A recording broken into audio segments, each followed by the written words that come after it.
प्रिय दर्शकों, एक बार फिर आपका स्वागत है हमारे YouTube चैनल अनमोल टॉक्स में। एक बार एक महात्मा अपने शिष्यों को उपदेश दे रहे थे कि हमारा शरीर वह साधन है जो हमें मुक्ति के द्वार पर लेकर जाता है। यह हमारा सबसे बढ़िया साथी है। एक स्वस्थ शरीर आपके लिए एक वरदान हो सकता है, लेकिन एक बीमारियों से ग्रस्त शरीर आपके लिए एक शाप होता है। ऐसा शरीर आपको जिंदगी भर दुखी रखेगा, चाहे आपके पास कितना ही धन क्यों ना हो। अगर आपका शरीर बीमारियों से ग्रस्त है तो वो धन आपके किसी काम का नहीं रह जाएगा, क्योंकि आप अपने धन का उपयोग ही नहीं कर पाएंगे। उस महात्मा ने उनको बताया कि बहुत सारे योगी पहाड़ों में जाकर कठिन तप करते हैं, बहुत दिनों तक भूखे रहते हैं, व्रत करते हैं। वो ऐसा इसलिए करते हैं ताकि वो अपने शरीर को मजबूत बना सके, ताकि उनका शरीर लंबे समय तक जीवित रह सके और वो लंबे समय तक जीवित रह के मुक्ति के द्वार खोल सके। जब सन्यासी अपने शिष्यों को ये सब बातें बता रहे थे तो वहां पर एक बुजुर्ग आदमी अपने जवान बेटे को लेकर उनके पास पहुंचा। बुजुर्ग आदमी की आंखों में एक चमक थी, उसकी चाल में एक फुर्ती थी और उसके पूरे व्यक्तित्व से एक तेज निकल रहा था जो सबको अपनी ओर आकर्षित कर रहा था। लेकिन उसका जवान बेटा उसके बिल्कुल विपरीत था।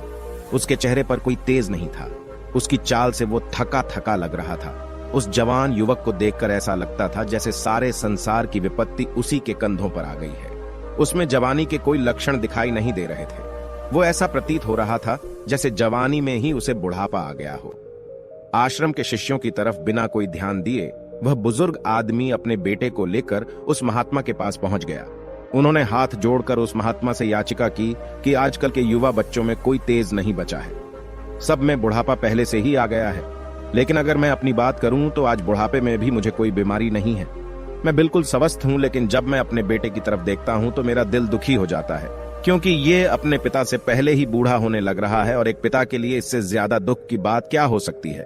उस बूढ़े व्यक्ति ने महात्मा से प्रार्थना की कि आप आयुर्वेद के झाता हैं, आप इतने बड़े सन्यासी हैं, आपके पास तो बहुत सारे तरीके होंगे जिससे मेरे बेटे की बुढ़ापे आने की बीमारी को खत्म किया जा सके।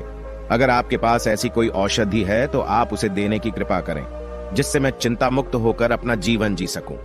उस महात्मा ने उस बुजुर्ग आदमी के युवा बेटे की ओर देखते हुए कहा कि औषधि तो बीमार आदमी को दी जाती है, लेकिन इस युवक को देखकर ऐसा लगता है कि इसे कोई बीमारी नहीं है, बल्कि इसके खान पान, इसके रहन सहन और इसके दिनचर्या में थोड़ा बदलाव करने से इसका पूरा जीवन बदल सकता है। असल में इंसान अगर बीमारी आने से पहले ही सतर्क हो जाए तो उसके पास बीमारी नहीं आएगी, लेकिन हम बाद में सतर्क होते हैं जब बीमारियां हमारे शरीर में प्रवेश कर चुकी होती हैं और उसके बाद औषधियों के इलाज के अलावा और कोई तरीका हमारे पास नहीं बचता। लेकिन मैं सबको कहता हूं कि जो भी इंसान अपना स्वस्थ शरीर चाहता है, अच्छा खुशहाली से भरा जीवन जीना चाहता है, उसे अपनी दिनचर्या में कुछ नियम अपनाने होंगे। उसे कुछ भोजन ऐसे खाने होंगे जो उसके शरीर के लिए लाभकारी हो। इसके अलावा उसे ऐसे योग सीखने होंगे जिन्हें वह जीवन भर कर सकें। अगर वो सिर्फ इन 3 बिंदुओं को विस्तार से समझ लेता है तो उसका शरीर उसके लिए वरदान साबित हो जाएगा। उससे अपने शरीर की वजह से इस जीवन काल में कभी भी कोई कष्ट नहीं उठाना पड़ेगा। ये 3 बिंदु मैं तुम्हें विस्तार से समझाने की कोशिश करता हूं।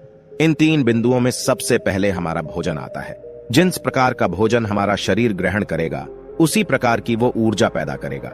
अगर हम अपने शरीर में बासी खाना डालेंगे तो वो आलस्य से भरा रहेगा, वो हमेशा सुस्त रहेगा। लेकिन वहीं पर अगर हम उसमें ताजा खाना डालेंगे तो हमारा शरीर चुस्ती से भरा रहेगा, उसमें कोई आलस्य नहीं रहेगा। महात्मा ने अपनी बात पर प्रकाश डालते हुए कहा कि किसी भी देश का भोजन वहां के मौसम और वहां की जलवायु पर निर्भर करता है।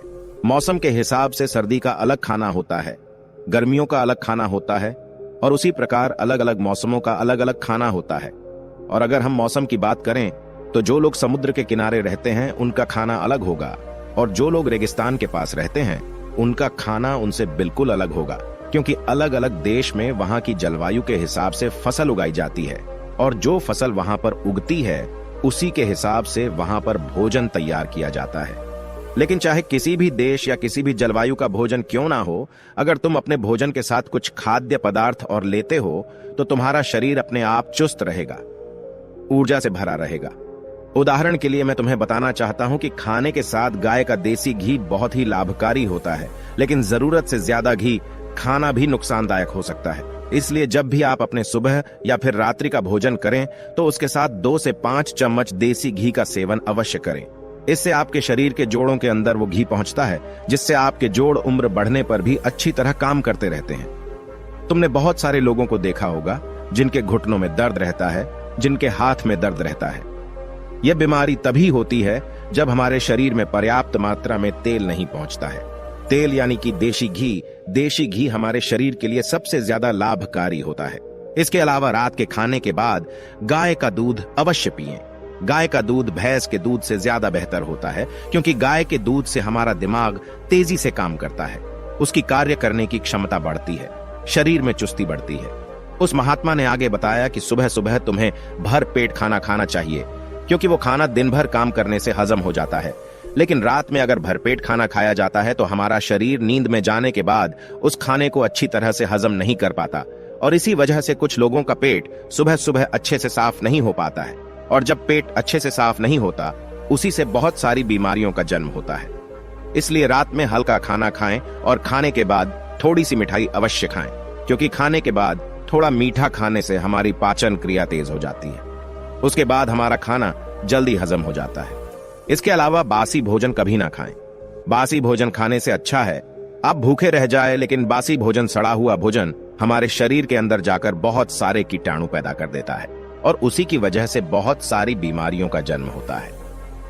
महात्मा ने अपने सभी शिष्यों को चेतावनी देते हुए कहा कि हफ्ते में कम से कम एक दिन बहुत ही हल्का खाना जरूर खाएं, या हो सके तो व्रत रख सकते हैं, क्योंकि एक दिन खाना खाने से या कम खाना खाने से हमारा कोई ज्यादा नुकसान नहीं होगा, लेकिन फायदा यह होगा कि हमारे पाचन तंत्र को एक दिन के लिए आराम जरूर मिल जाएगा। जो पाचन तंत्र सुबह शाम दिन रात 24 घंटे 365 दिन काम करता रहता है, उसे कम से कम एक सप्ताह में एक दिन कम से कम आराम तो जरूर देना चाहिए, ताकि वो अपना कार्य आसानी से, अच्छे से और लंबे समय तक कर सके। अगर भोजन की बात आती है तो ऐसे में हमें कुछ नियम अपनी दैनिक दिनचर्या में जरूर अपनाने चाहिए, और उसमें से सबसे पहले नियम है सुबह से खाना। जो लोग समय से ग्रहण नहीं करते हैं, उनके अवचेतन मन के पास कोई स्पष्ट संदेश नहीं पहुंचता है, और इसलिए उनका अवचेतन मन उनके पाचन तंत्र के पास एक स्पष्ट संदेश नहीं पहुंचा पाता कि इस खाने को पचाने का कार्य करो। और वहीं पर दूसरी तरफ जो लोग समय से भोजन करते हैं, तो उनके अवचेतन मन के पास एक स्पष्ट संदेश पहुंचता है कि यह समय खाना खाने के लिए बना है, और इसलिए उनका वो चेतन मन उनके पाचन तंत्र को पचाने के कार्य में लगा देता है। हम सबको पता है कि हमारा अवचेतन मन स्पष्ट संदेशों में काम करता है। अगर हम उसके पास स्पष्ट संदेश भेजेंगे तो वो हमारे शरीर को ठीक करने में अद्भुत कार्य करेगा। दूसरा नियम जो शरीर को स्वस्थ बनाने के साथ साथ उसे बलशाली भी बनाता है, वो है अपने शरीर की अच्छे तेल से मालिश करना। कम से कम सप्ताह में एक बार अपने पूरे शरीर की अच्छे तेल से मालिश जरूर करें। उससे हमारी त्वचा के जितने भी अणु खत्म हो चुके हैं या मरे हुए अणु हैं, वो त्वचा से दूर हट जाते हैं, और हमारी त्वचा में एक नई फुर्ती, एक नई ताजगी पैदा होती है, और वो ताजगी हमारा आलस्य खत्म कर देती है। शरीर पर अच्छे तेल की मालिश करने का एक और फायदा होता है, उससे हमारा शरीर आकर्षक बना रहता है, हमारा शरीर युवा बना रहता है। अगला नियम आपके जीवन से तनाव को पूरी तरह से गायब कर सकता है। इस नियम का जो भी पालन करता है, उसके पास बीमारी दूर दूर तक नहीं फटती। वो नियम है समय से सोना और समय से जगना। आपको यह नियम बड़ा ही साधारण सा लगा होगा। आपको यह लग रहा होगा कि इस नियम के बारे में तो हम सब जानते हैं, लेकिन समय से सोने और समय से जागने के अद्भुत फायदे हैं। अगर आप यह जान लेंगे तो विश्वास मानिए, आप अपने आप ही इस नियम का अनुसरण करने में लग जाएंगे।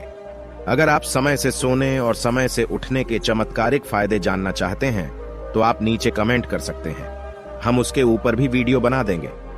इसके बाद अगला नियम बताते हुए उस सन्यासी ने बुजुर्ग आदमी को सावधान करते हुए बताया कि अगर कोई आदमी अपने परिवार और अपने बच्चों के साथ समय व्यतीत नहीं करता है, तो वो तनाव से ग्रस्त हो जाता है। घर में सुख शांति रहती है तो मन खुश रहता है। सभी परिवार के लोग भी खुश रहते हैं, और इसलिए परिवार के पास कोई भी नकारात्मक ऊर्जा पास में नहीं आती, और उसके बाद आपका परिवार, आपके बच्चे और आप तंदुरुस्ती भरा जीवन जी सकते हैं। कुछ लोग काम ज्यादा होने की वजह से अपने परिवार, अपने बच्चों के साथ ज्यादा समय नहीं बिता पाते। ऐसे लोग अगर रोज अपने परिवार को समय नहीं दे सकते, तो कम से कम कुछ दिन, कुछ महीनों के लिए उन्हें कहीं घुमाने के लिए जरूर लेकर जाएं। आप अपने परिवार के साथ जितना वक्त बिताएंगे, उतनी ही नजदीकियां आपके परिवार के साथ आपकी बनेगी, और उसके बाद आपके मन से तनाव गायब हो जाएंगे। इसके बाद महात्मा ने बताया कि ये तो तुम सब जानते हो कि व्यायाम करना हमारे शरीर के लिए कितना लाभकारी होता है। हर एक इंसान को व्यायाम करना चाहिए और उस समय से व्यायाम करना चाहिए, लेकिन कुछ लोग व्यायाम करने का गलत अर्थ निकाल लेते हैं। व्यायाम उतना ही करो जिससे तुम्हारे शरीर को पीड़ा न पहुंचे। कुछ लोग व्यायाम ज्यादा करने के लिए अपने शरीर को पीड़ा पहुंचाते रहते हैं, लेकिन व्यायाम सिर्फ उतना ही होना चाहिए जितना आप सहन कर सकते हैं। अपनी सीमाओं के परे जाना, अपने शरीर को पीड़ा पहुंचाना आपको थका देगा और थकने के बाद आपके अंदर आलस्य भर जाएगा और उसके बाद आपका कोई काम करने का मन नहीं करेगा। इसलिए अपने आप को इतना मत थकाओ कि आप अपना काम भी ना कर पाओ। और व्यायाम करने के साथ साथ एक नियम और अपनाना चाहिए, और वो नियम है ध्यान का नियम। ध्यान करने से हमारा दिमाग और हमारा मन एकाग्र होना सीखता है, वह विचारों से मुक्त हो जाता है। और जब दिमाग और हमारा मन विचारों से मुक्त हो जाता है तो शरीर से तनाव चला जाता है, क्योंकि विचार ही तनाव का असली कारण होते हैं। जो लोग समझदार हैं वो जानते हैं कि विचार ही हमें दुख पहुंचाते हैं और विचार ही हमारे तनाव का असली कारण होते हैं। इसलिए लोग शून्यता में जाने का ध्यान करते हैं। लेकिन अगर आप भी रोज ध्यान करते हैं तो इससे आप विचार रहित तो होंगे ही साथ आपके चेहरे का तेज बढ़ेगा और आपकी इंद्रियां यानी कि आंख, नाक, कान, त्वचा और आपका मस्तिष्क अच्छी तरह से कार्य कर पाएंगे। भोजन और नियम के बारे में विस्तार से बताने के बाद उस महात्मा ने योग के बारे में बताना शुरू किया। उन्होंने बताया कि कुछ योग ऐसे होते हैं जो हम अपना काम करते करते अभ्यास कर सकते हैं और उनका अभ्यास करने से हमें चमत्कारिक फायदे मिलते हैं। एक योग जो सबसे ज्यादा लाभकारी होता है और जिसे करने के लिए अलग से समय नहीं निकालना पड़ता। आप कोई भी काम करते हुए उस योग को कर सकते हैं और वह योग है गहरी सांसें लेना। जब भी आप सांस लेते हो तो अपनी नाभि से सांस लेने की कोशिश करें। सिर्फ छाती में सांस भरकर या अपने कंठ में सांस भरकर ना छोड़ें। न अभी तक सांस को जाने दें और नाभि से ही सांस को आने दें। उसके बाद आप अपनी सांसों के साथ एक संबंध स्थापित कर लेंगे। जीवन का रहस्य ही सांसों में छुपा हुआ है और जितनी गहरी आपकी सांसें होंगी उतना ही गहरा आपका ध्यान होगा। और ये योग हम कोई भी काम करते हुए कर सकते हैं। मान लीजिए कि तुम कोई भी काम कर रहे हो तो उसमें एक गहरी सांस लेने में तुम्हें कोई भी अड़चन नहीं होनी चाहिए। उसके बाद अगला योग समझाते हुए सन्यासी ने बताया कि जब भी तुम सोने के लिए जाते हो तो हमेशा याद रखना कि तुम योग निद्रा में जाकर नींद ले सको, क्योंकि योग निद्रा की नींद अगली सुबह तुम्हारे लिए ताजगी भरी लेकर आएगी। आखिरी योग बताते हुए महात्मा ने बताया कि एक योग जिसके लिए तुम्हें अपना थोड़ा सा समय देना होगा, लेकिन थोड़े से समय के बदले उसके फायदे बहुत लंबे होंगे, वो योग है अपनी इंद्रियों के लिए योग। तुम्हारी इंद्रियां जो होती है वो जिंदगी भर तुम्हारा साथ निभाती है। तुम्हारी आंखें देखने का काम करती है, तुम्हारे कान सुनने का काम करते हैं। उसी प्रकार हर एक इंद्रिय अपना कार्य अलग अलग भिन्न भिन्न रूप में करती रहती है। लेकिन समय के साथ साथ जैसे जैसे इंसान की उम्र बढ़ती है इंद्रियों की शक्ति कम होने लग जाती है। इसलिए इंसान को ऐसे योग करते रहना चाहिए जिससे उनकी इंद्रियां कभी भी कमजोर ना पड़े। उदाहरण के लिए आंखों की शक्ति बढ़ाने के लिए ध्यान का प्रयोग किया जा सकता है और कानों की शक्ति बढ़ाने के लिए कानों से सुनने का अभ्यास किया जा सकता है। सिर्फ हमें अपनी अलग अलग इंद्रियों पर अलग अलग समय पर अपना ध्यान केंद्रित करना है। जैसे कि हम खाली बैठे हुए सिर्फ सुनने पर ध्यान लगा रहे हैं, हमारे कानों में हर प्रकार की ध्वनि प्रवेश कर रही है, हमारा पूरा ध्यान सिर्फ सुनने पर लगा हुआ है। इस ध्यान को सिर्फ कुछ पलों तक करने के बाद आपको खुद ही महसूस हो जाएगा कि वो इंद्रिय आपकी अच्छी तरह से काम कर रही है। इसलिए यह भोजन नियम और आखिर में ये योग आपके जीवन को बदल सकते हैं। बुढ़ापे तक आपके पास कोई बीमारी नहीं आएगी। इसके बाद उस महात्मा ने सभी को वहां से जाने का इशारा किया और फिर खुद आयुर्वेद की औषधियां बनाने में लीन हो गए।